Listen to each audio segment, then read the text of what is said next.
วันนี้เราจะมาทำไฟจราจรนี่คืออุปกรณ์นะคะเรามาเริ่มทำกันเลยค่ะแต่ตอนเสร็จให้ดูค่ะเลยบายค่ะเสร็จแล้วค่ะ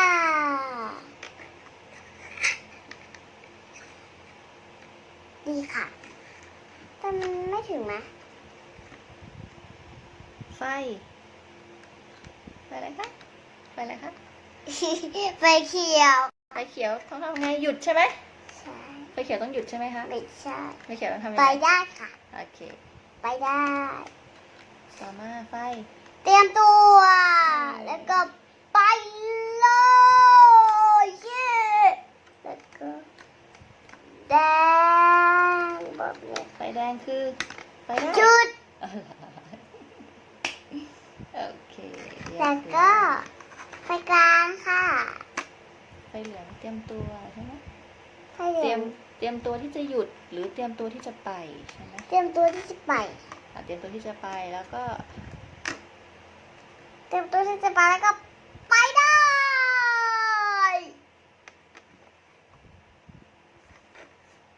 โอเคค่ะสุดยอดบ๊ายบาย ไฟเขียวให้ปิดวิดีโอได้ ไฟเขียวให้ปิดวิดีโอค่ะพอไฟแดงอ่ะ ปิดวิดีโอไม่ได้ ปิดไฟแดงปิดวิดีโอไม่ได้ แล้วแบบนี้ไฟนี้ปิดวิดีโอได้บายบายบายโอ้ไฟแดงยืดเหลืองเตรียมตัวระวังไปแบว ซิ่งจัง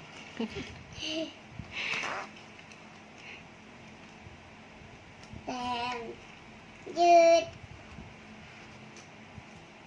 แดงแดงแดงแดงแดงแดงแดงอยู่แดง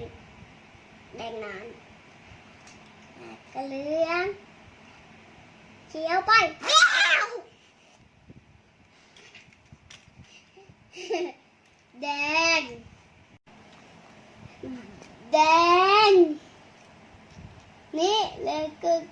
ตัวอะไรฮะรถอะไรคะ เขียวรถหนอนแล้วก็ไปหนอนกิ้งไปเลย